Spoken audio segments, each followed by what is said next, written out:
And I'm formally releasing our principles for peace, which people have really liked, I must say. And these are done not just routinely done, these are done with total consideration and working with the nations that we're talking about. All of these nations have made contributions to those suggestions. I want to thank the leaders of many Arab and Muslim nations for their tremendous support in developing the proposal, along with many of our allies in Europe. Europe has been very much involved, and as I was called by many of the European leaders, most of them saying, is this true? Are you really doing peace in the Middle East? This is the most incredible thing we've heard. Some think it's the biggest thing they've ever heard.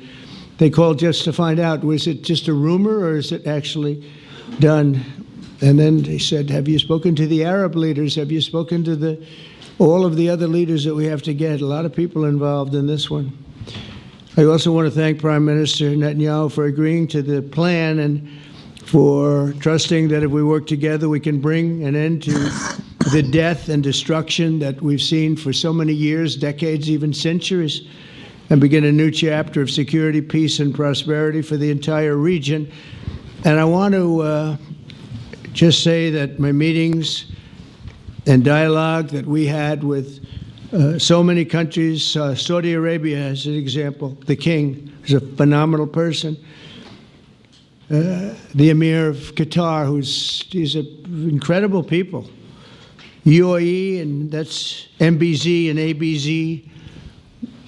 We're totally involved. These are the people that we've been dealing with and who've been actually very much involved in this negotiation, giving us ideas, things they can live with, things they can't live with.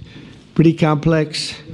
I mean, after 2,000, 3,000 years, whatever it is, I guess it's got to be a little complex, or it would have been done a long time ago. The King of Jordan was with us, as you know, in the United Nations. The President of Turkey, President Erdogan, is a friend of mine, a strong man, but a good man. President of Indonesia, somebody who's an amazing leader. Prabowo, he is an amazing leader and respected by everybody. He was in the room with us. We were together with most of these people that I'm mentioning. Others were by phone or the next day. The Prime Minister and the Field Marshal of Pakistan, they were with us right from the beginning. Incredible. In fact, they just put out a statement that they fully believe in this pact. It just came out just as I was walking around. They said, sir, you have a big notice from the Prime Minister of Pakistan and from the Field Marshal that they back this 100%. President El-Sisi of Egypt, who's terrific. And these are people I've gotten to know over the years. I mean, I would say it started around 2015 and then went into 2016 when the presidency officially began. But I've known them actually for a long time, and there are many cases really great men. I can't say in all cases, but I will tell you in many cases they're great men and some great women too. They tend to be mostly men, however, I will say that.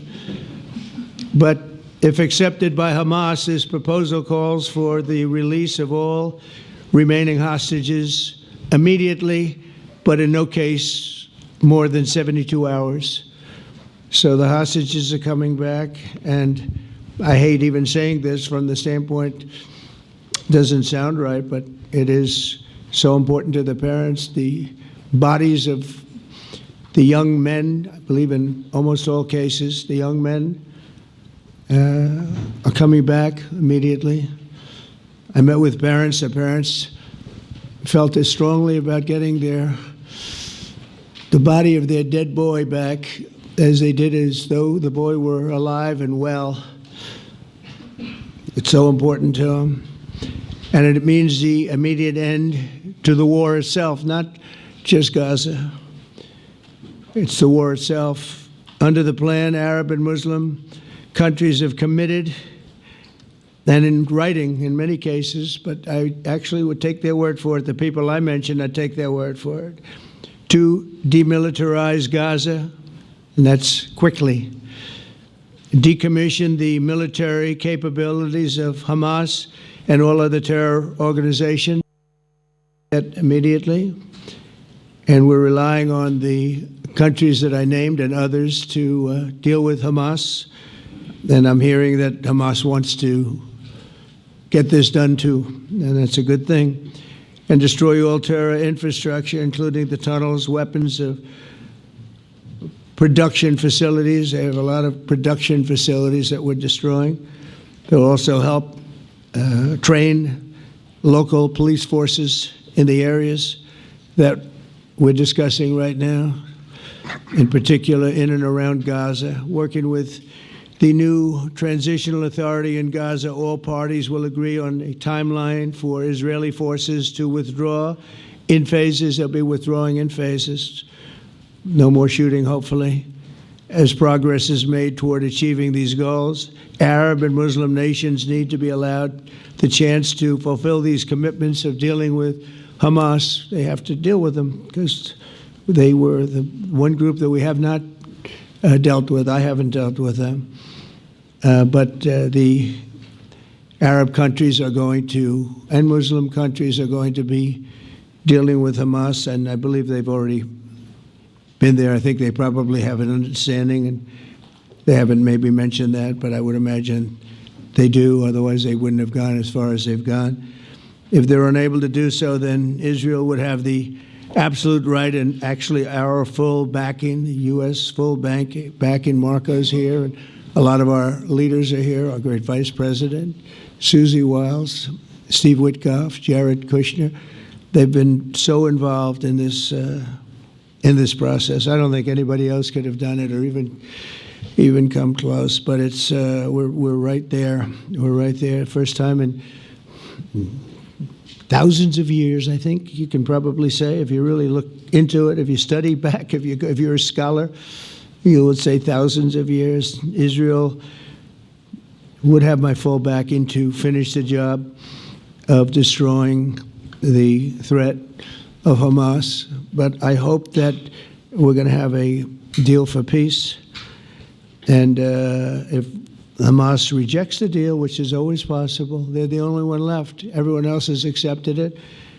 But I have a feeling that we're going to have a positive answer. But if not, as you know, Bibi, you'd have our full backing to do what you would have to do. Everyone understands that the ultimate result must be the elimination of any danger posed in the region, and that danger is caused by Hamas. The tyranny of terror has to end, and this is, again, something that we're looking for. This is eternity. This is for forever.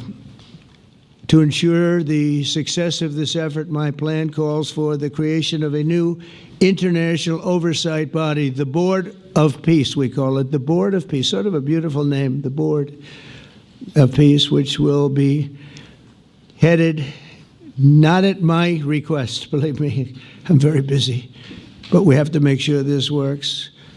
The leaders of the Arab world, and Israel, and everybody involved asked me to do this, so it would be headed by a gentleman known as President Donald J. Trump of the United States. That's what I want, is some extra work to do, but it's so important that I'm willing to do it, and we'll do it right, and we're going to put leaders from other countries on, and leaders that are very distinguished leaders, and we'll have a board, and one of the people that wants to be on the board is the UK former Prime Minister, Tony Blair, good man, very good man, and some others, and they'll be named over the next few days, and it'll be quite the board.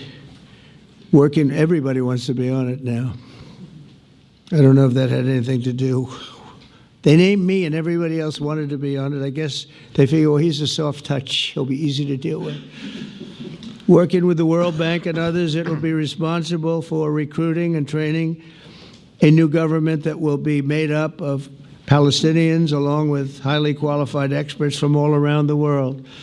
Hamas and other terrorist factions will play no role in the board, but they'll play no role in the governance of Gaza at all, directly or indirectly. As you know, thousands of Hamas Leaders have been killed and soldiers have been killed. And we can never forget October 7th, but thousands have paid the price for that.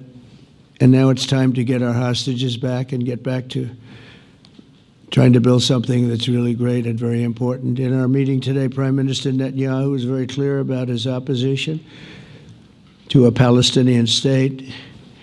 And he continuously mentions October 7th, and I understand that. Most people do.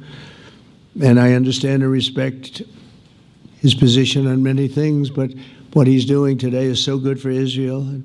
I notice that they have large crowds gathering in Israel all the time, and they have my name up. They like me for whatever reason, maybe I don't know, but they do like me. But they say two things: please get the hostages back and please end the war. They've had it. It's had it. So I think it's a very popular thing you do, because he's a warrior. He doesn't know about getting back to a normal way of life, but he is a warrior, and Israel's lucky to have him.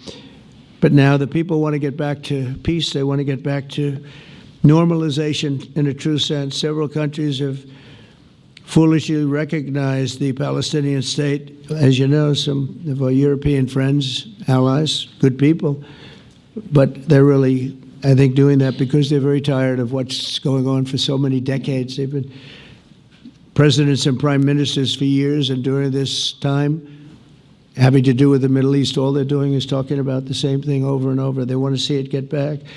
And nobody wants that more than me, or I believe Bibi too. But the people of Israel want it. They really want it. They want the hostages back.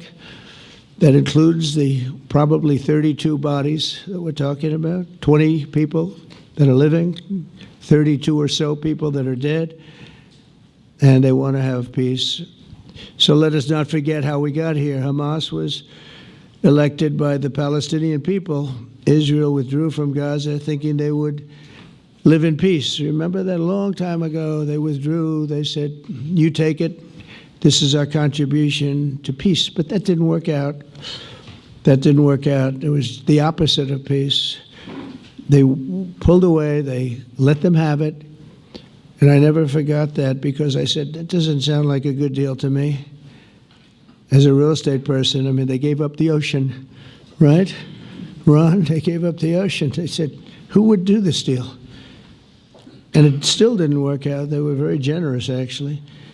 And they gave up the most magnificent piece of land in many ways in the Middle East. And they said, all we want to do now is have peace. And that request was not honored.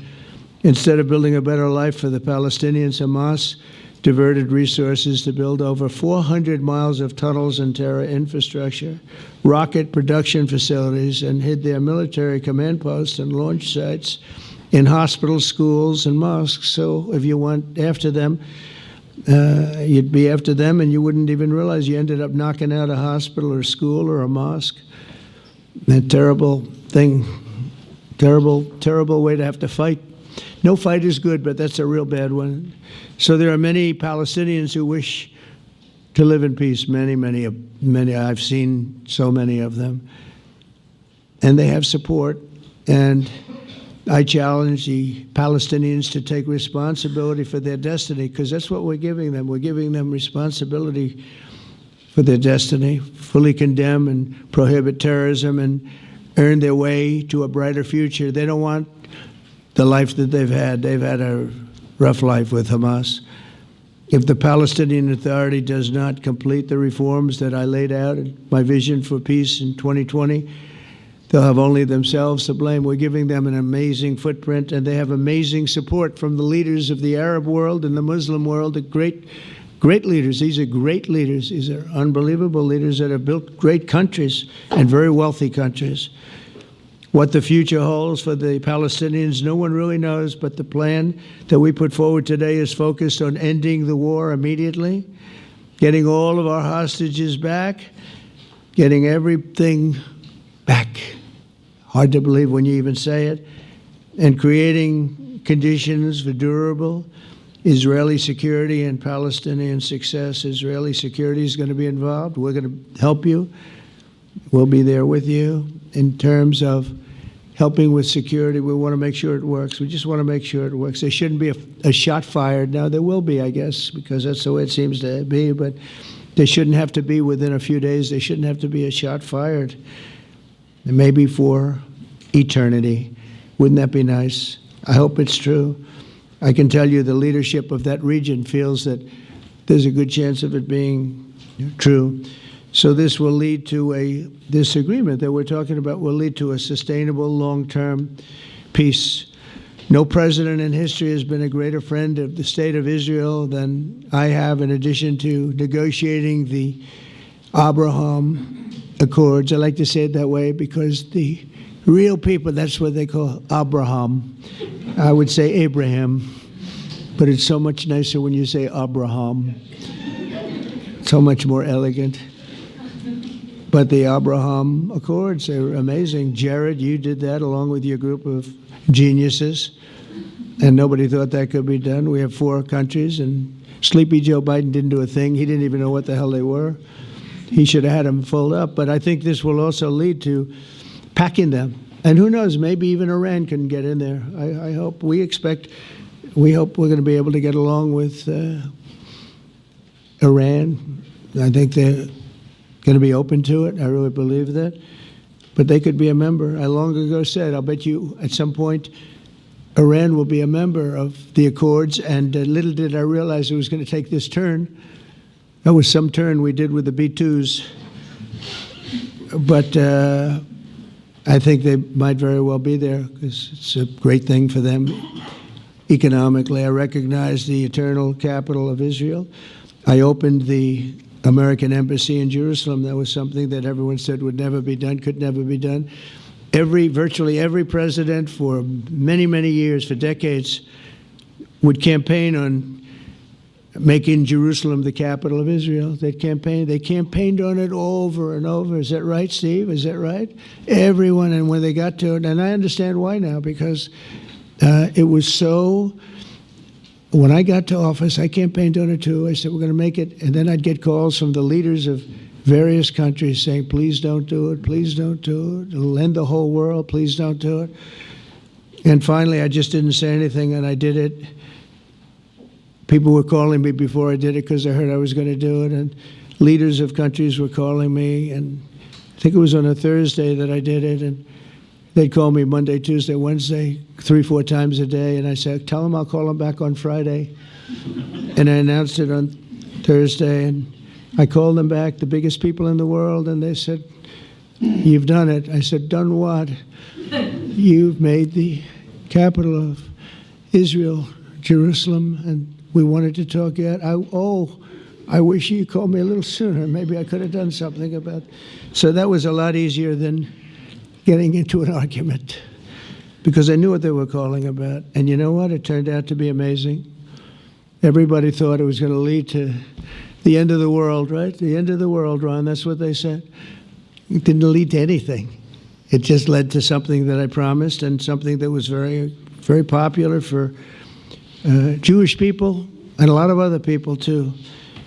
I recognize Israeli sovereignty over the Golan Heights, and I cut taxpayer funding to the corrupt United Nations Relief and Works Agency. And United Nations was interesting because, as you know, a few days ago they introduced me. Ladies and gentlemen, the President of the United States. I'm looking at my teleprompter, and the thing was dead, stone cold, dead. The thing's up here. I have a long, beautiful speech to make.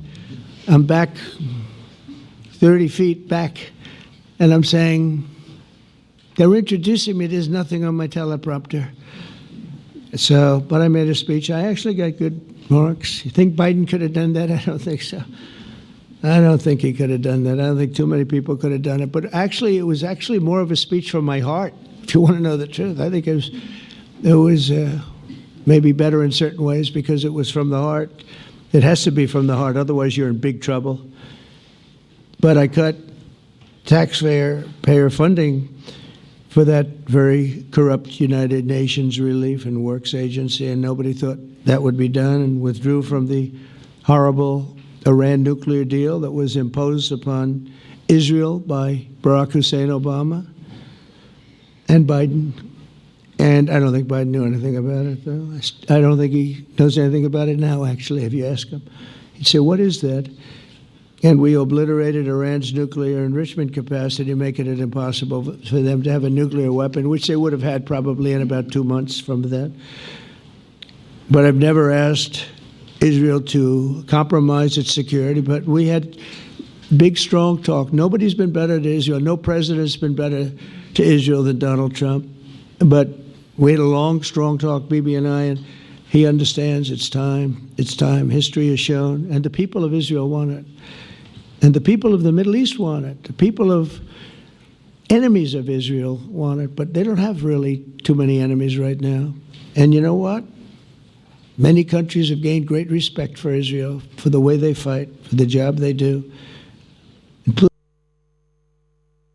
Respect. History has shown us that those who have relations with Israel have thrived, while those who have devoted resources and attention toward the destruction and even annihilation of Israel have languished. They haven't done well. Israel is not going anywhere. They're going to coexist with other people and countries in the region, from Syria to Lebanon to Saudi Arabia. The promise of a new Middle East is so clearly within our reach. This is the closest we've ever come to real peace, not fake peace, not political fool's peace. If we can get this difficult problem solved, the opportunities for all within that vast region of this world, it's a vast region, it's unlimited. The Abraham Accords show that all countries are better off when they communicate and work together and embrace new opportunities. I hope Jared and Steve and Susie and Marco and JD, we have great people. I hope you guys are going to work very hard to get these other countries in, because now they have no excuse. There's no longer an excuse. They were somewhere hesitant. And I tell you, the 4 countries that went in, I give them tremendous credit, and it's worked out incredibly well for them. In the same spirit, I'm pleased to report that earlier today we took another important step toward greater understanding in the region. A short time ago, we had a historic phone call in the Oval Office with Prime Minister Tani, who's really a great, great person. So we had a great talk, and I was on the phone, and Bibi was talking. Prime Minister Al Thani was of Qatar. They really had a heart-to-heart conversation. It was a great conversation, I thought. It was productive. It was everything that you need to have something turn out to be successful. And I want to thank Bibi, and I want to thank the Prime Minister. It was fantastic. We agreed to launch a formal trilateral mechanism between Israel, Qatar, and the United States to begin a dialogue to enhance mutual security, correct misperceptions, and avoid future misgivings. And I want to thank Qatar, its leadership, and the Emir. He's a fantastic person. I think, I'm going to be his public relations man, because I know him differently than a lot of people know him. But he wants peace. He wants to see peace. And his people, and they really acknowledge the critical role that they've played as mediator. And again, we're not quite finished. We have to get Hamas, but I think they're going to be able to do that. So now it's time for Hamas to accept the terms of the plan that we've put forward today. And again, this is a different Hamas than we were dealing with, because I guess over 20,000 have been killed. Their leadership has been killed 3 times over.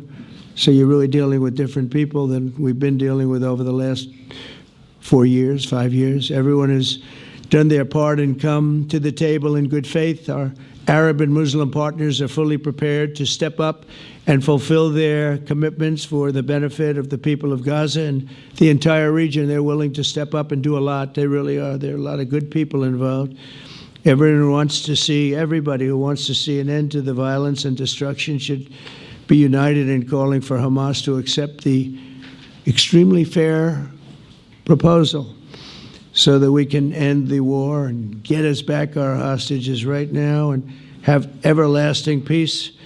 And I look forward to having relationships with everyone. As the chairman of the board, I'll be involved, and we'll have meetings with some very smart people that'll be working over there to make sure that we haven't just been wasting time with an agreement that doesn't get done. The task of building peace will not be easy. There are some of the hardest problems in the world to solve, and that's why it's been going on for so many centuries.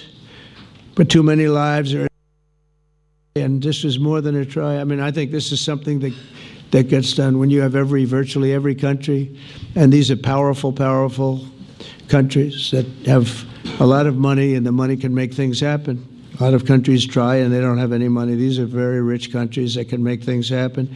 So together we'll forge a much safer and more hopeful future for everybody, including Israel. And I want to thank Prime Minister Netanyahu for leadership, and I want to thank all of the leaders, the kings and the emirs and the presidents and prime ministers, people I mentioned. And they've been absolutely fantastic to work with, and it's just happened very quickly. It's happened from a couple of weeks before I had a couple of meetings, but a couple of weeks before we went to the United Nations, and we had some incredible meetings. It all came to place. It all took place, and everybody wanted to be a part of it. I don't have anybody that's saying we don't want anything to do with it. It's just the opposite. And I'll tell you, a couple of years ago, a year ago, I don't think we would have had this kind of participation, Mr. VP, right? I don't think we would have had. It's been amazing. The participation was 100%. Everybody wants to be a part of it. And everybody, those very strong countries, everybody wants it to work. So, Bibi, congratulations on this. I think this will be your crowning achievement, frankly. If this all works out, we think it will. It's going to be your crowning achievement, and I want to thank you very much for being here. Thank you, please. Thank you. Thank you. Mr. President, first I want to thank you for graciously hosting me once again in the White House. And second, I want to thank you for your friendship and for your leadership. From Jerusalem to Tehran, from the Golan Heights to Gaza, you've proven time and again what I've said many times. You are the greatest friend that Israel has ever had in the White House. And Mr. President, you and I both know it's not even close. While you focus at home on making America great again, your leadership abroad is changing the world for the better, ending wars and advancing peace. I believe that today we're taking a critical step towards both ending the war in Gaza and setting the stage for dramatically advancing peace in the Middle East.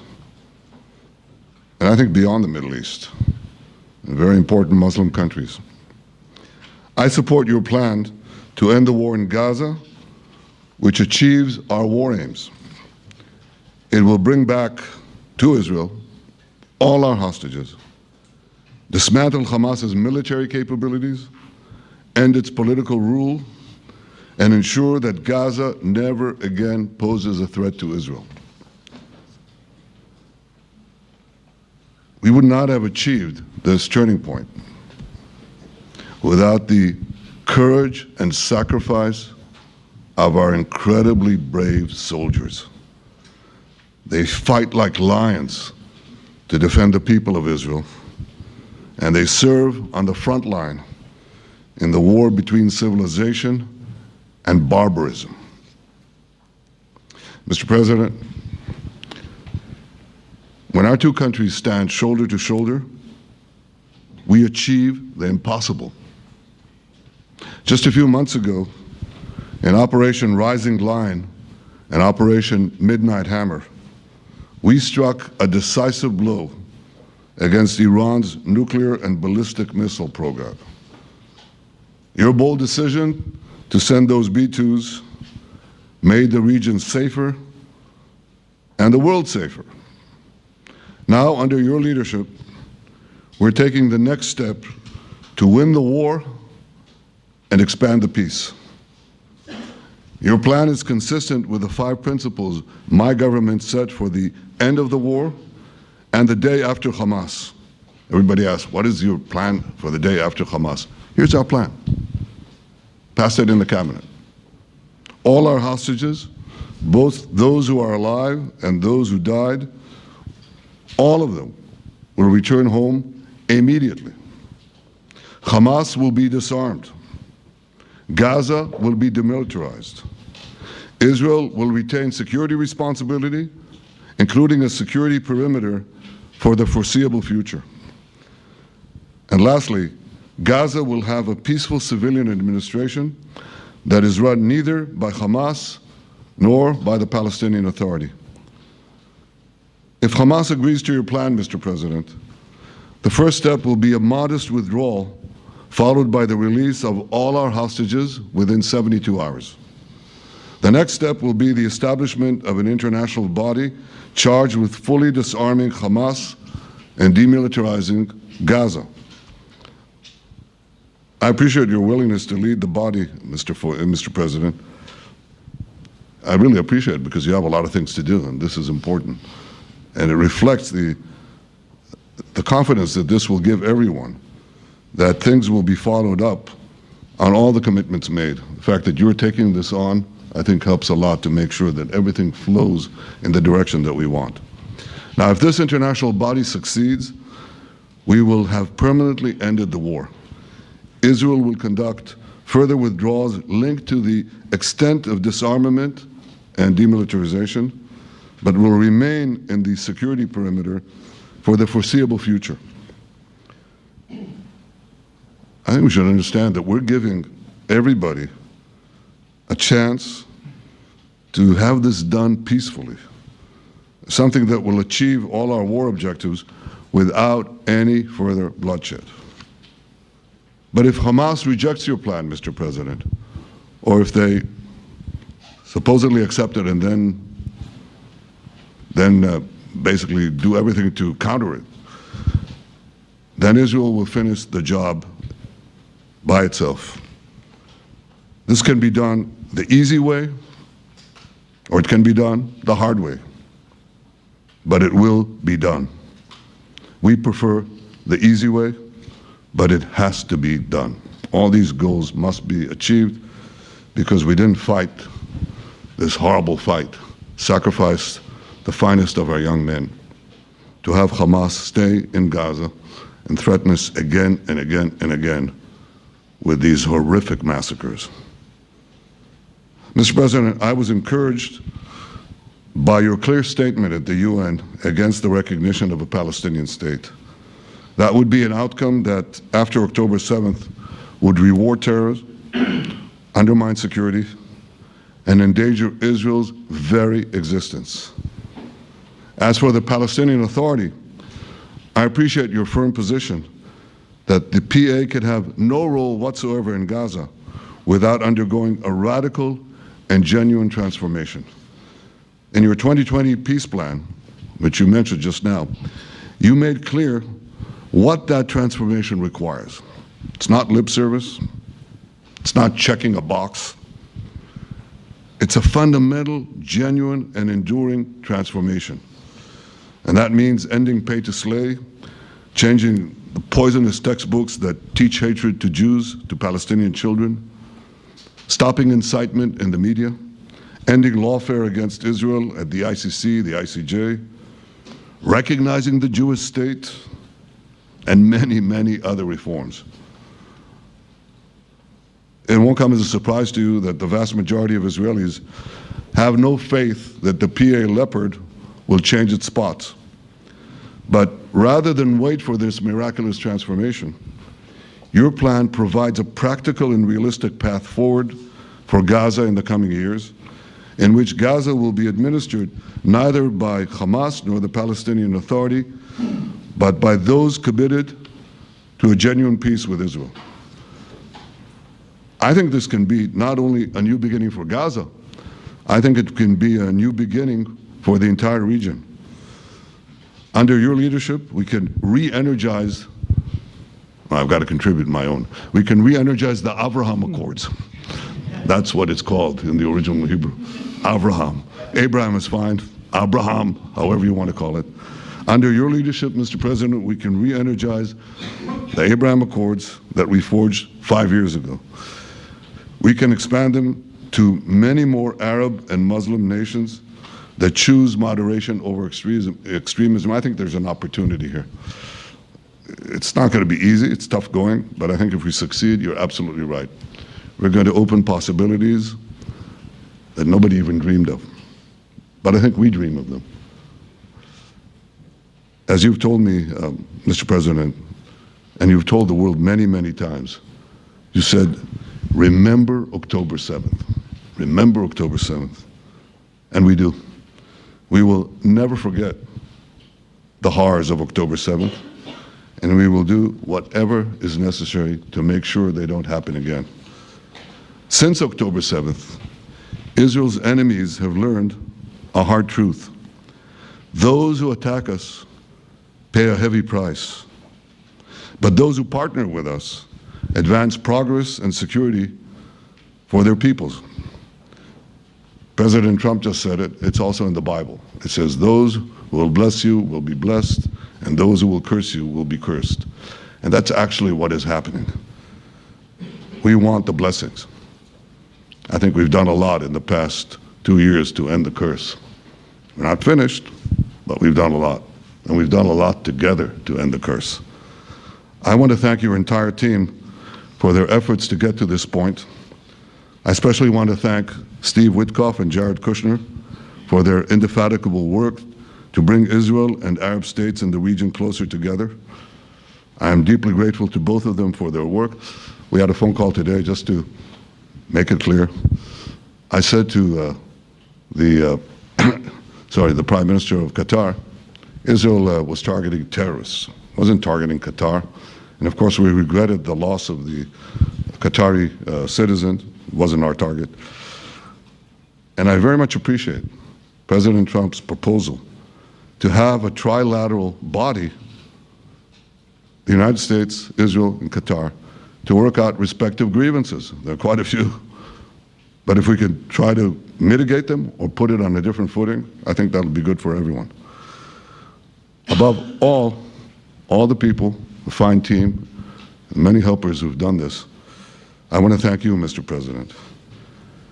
History has already shown that under your leadership, Israel and America can change the face of the Middle East. And today I'm hopeful that your plan to end the war in Gaza will do so again and do so soon. It will free our hostages, end Hamas's tyranny in Gaza, and enable a more secure and prosperous future for the peoples of our region. Thank you, Mr. President. May God bless America. May God bless Israel. May God bless the indispensable alliance between our countries. And may I add in Hebrew, G'mal Chatima Tova, may we all be inscribed in the book of life. Thank you. Thank you very much, Bibi. So I think while we wait for these documents to be signed and get everybody in line, I think it maybe is not really appropriate to take questions. I'm meeting with, as you know, a couple of Democrats in a little while about the country, about keeping our country open. They're going to have to do some things because their ideas are not very good ones. They're very bad for our country. So we'll see how that works out. But this is something that was really historic today. This was something that was amazing. I think, Bibi, I mean, depending on you, I think while we're waiting for signatures and waiting for approvals from a lot of different countries that are involved in this, we probably shouldn't take questions? Or would you like to take a question or two from perhaps a friendly Israeli reporter, if there's such a thing? That's a very, very tough proposition. But I would think, Mr. President, that I would go by your instinct that this is, we'll have enough time for questions. Let's settle the issue first, I think. Thank you very much, everybody. Thank you. There you go. The White House plan for ending the war in Gaza is out. This is what we know. You're looking there at live pictures from the White House. US President Donald Trump a short while ago telling reporters he's very close to achieving peace in the Middle East. That's following discussions with the Israeli Prime Minister Benjamin Netanyahu over a new US peace proposal for Gaza, which he's just told the world that he supports. Mr. Trump thanked the Israeli Prime Minister for agreeing to the proposal, which still needs the approval of Hamas. The president also says he'll chair a transitional board of peace to supervise the redevelopment of the enclave once the war ends. That plan from the Trump administration includes a call for a ceasefire and the release of all hostages.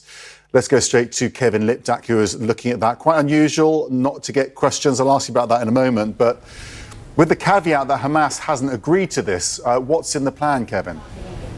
Yeah, and the plan's right here. The White House sent it out a few minutes before these two men walked out to speak. It's 20 points long. It includes provisions for how the hostages would come out, and it includes a number of points about what would happen in Gaza once the conflict ends, principally that President Trump himself would chair this transitional, quote, board of peace that would discuss how to redevelop the Strip and sort of how to govern it now that the war is over. There was one point that Benjamin Netanyahu made in that press conference that does actually seem to differ with the text that the White House released, which is the role of the Palestinian Authority. Benjamin Netanyahu said that there would be no Palestinian Authority involvement in the post-war governance of Gaza, but what this document lays out is that once the PA reforms itself, that it would eventually take control of the Strip. So there is already, you see some differences emerging between what Netanyahu is saying and what the plan actually spells out. But I think altogether, this was a significant development. You know, heading into this meeting today, we didn't know whether or not Netanyahu would have signed off on this plan that President Trump has been working on and that he has been so confident will bring an end to the war. Netanyahu did affirm in this press conference that he accepts this plan, and both of them are now putting the onus on Hamas to sign off, and also reserving the right for Israel to keep going and actually escalate its campaign in Gaza if they reject this plan. And Netanyahu said that they would finish the job if Hamas rejects it, which I think is pretty stark language from him. President Trump, for his part, says that if Hamas doesn't sign off, that Israel would have, quote, our full backing to do what you have to do. And so clearly now putting the onus on Hamas to come to the table and to agree to it. But it was pretty striking, I think. You know, President Trump spoke for quite a long time. It was at points very rambling and sort of discursive, but clearly he is confident and very optimistic that this plan that they have in hand now will be what ends this war. Cynics would argue that this isn't something that Hamas can sign up to. And then when he gave that point to Netanyahu that, you know, you're free to do whatever you want if they don't, effectively, maybe just a way of perpetuating the war. But do you get the sense that Donald Trump really feels there is some hope here?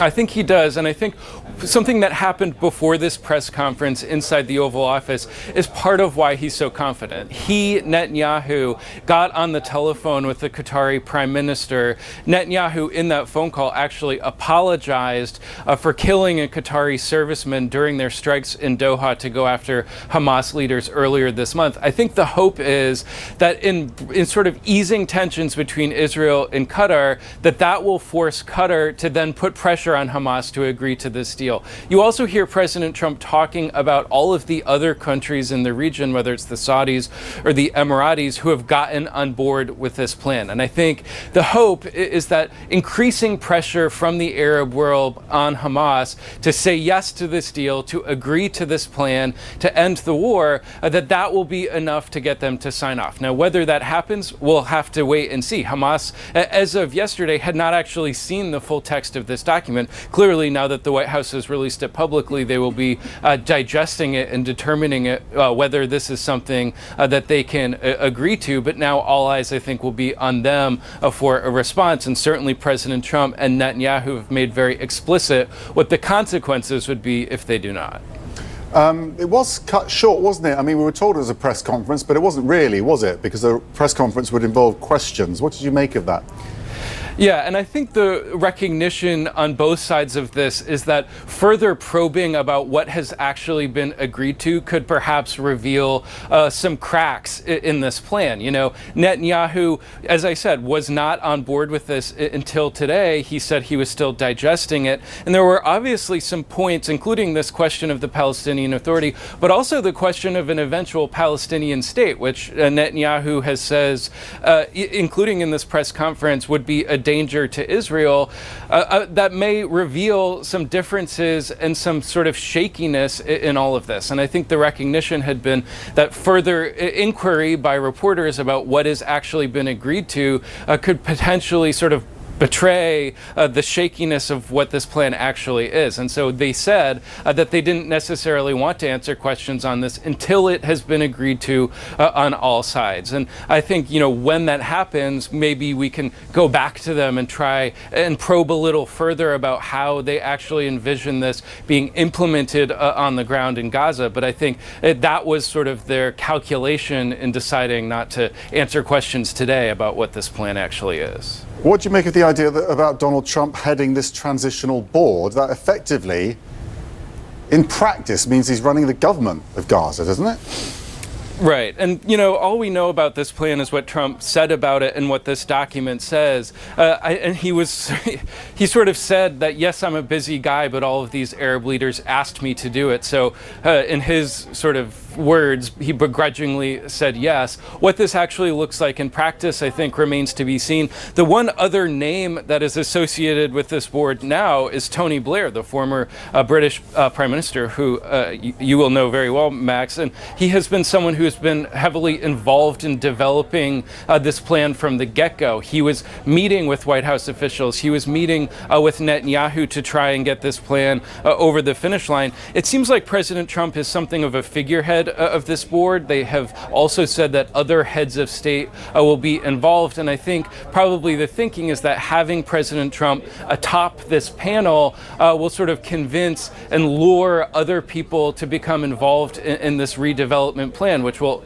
obviously cost many billions of dollars, will require some actual resources on the ground to get it sort of rebuilt and developed into a place where people will actually be able to live. And so I think the thinking seems to be that having President Trump there will convince other people to become involved. But how exactly he is, what role exactly he's playing, I think we'll have to see.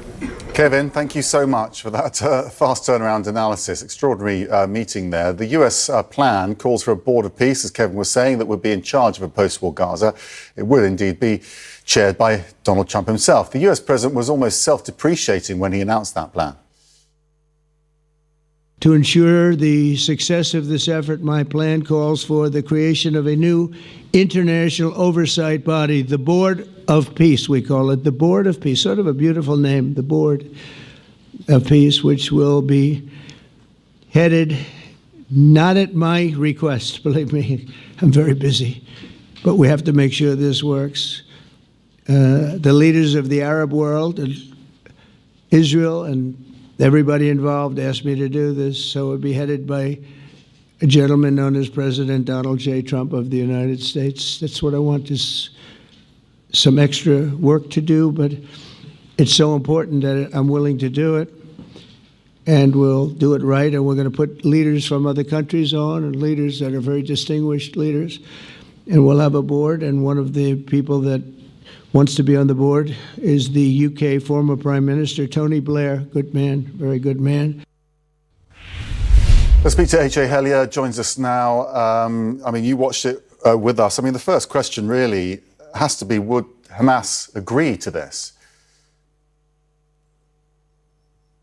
Thank you very much, Mark, for Max having me on the program. It's a very interesting plan. I think the details of it still have to be really worked out. Of course, Hamas would have to say yes.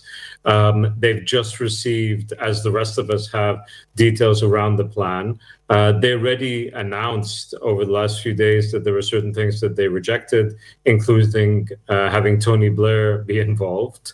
I think there's also the question of how workable the plan actually is in practice.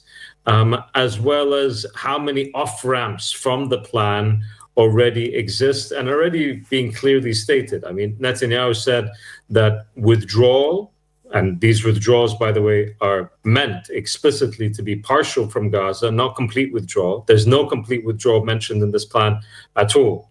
But even the partial withdrawals would be linked to disarmament and demilitarization.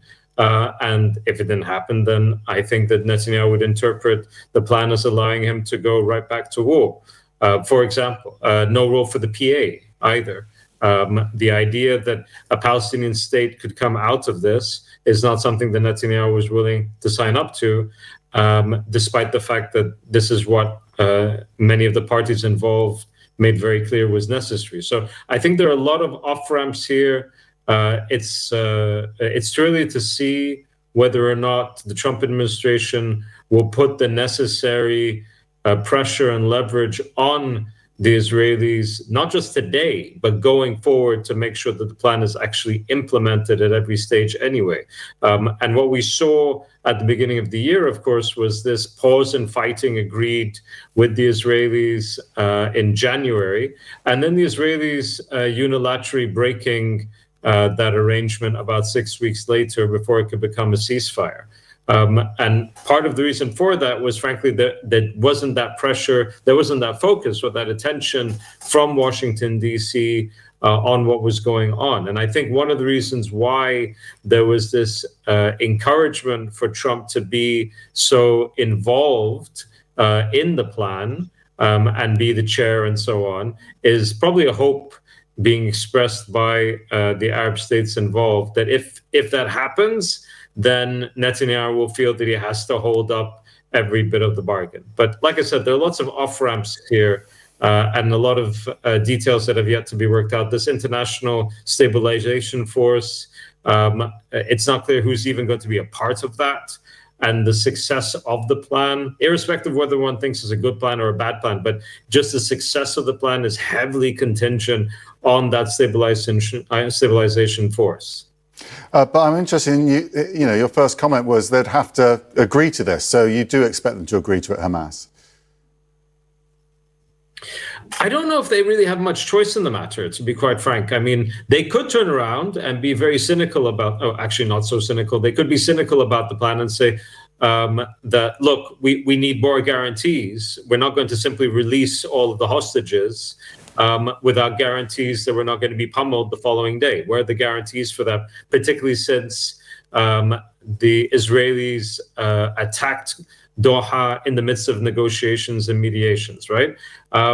I don't know if they're going to feel that they can do that. I think that all of the mediators on the Arab side are going to be telling them, look, the situation is so dire, just take this deal in order to at least give a respite, even if people don't think that the deal itself will hold. By the way, there were many who were incredibly cynical in January about the pause in fighting then, believing that it was almost definitely going to collapse. I wrote about that myself, but the overwhelming feeling, I think, is going to be, irrespective of how bad a deal is, it's better than what's going on right now. What happens to the members of Hamas then? He did talk about people being able to leave the Strip. Is that what he was implying? That they would survive, basically? No, so there are two different things here. One was Hamas leaders or officials or members who want to leave Gaza will apparently be guaranteed safe passage to other places. Now, there's obviously no guarantee of them not being assassinated once they get there. And the Israelis have made it abundantly clear multiple times that they would go after every single member of Hamas that they see fit to go after. So I don't think there's any illusions about that.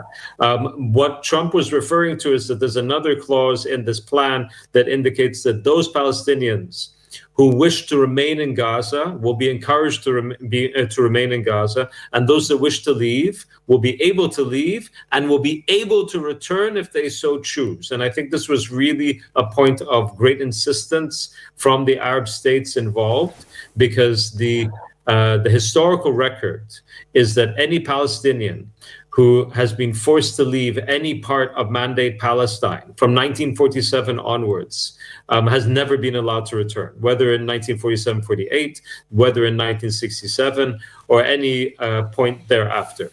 The Israelis have always made it very clear, no, there will be no return.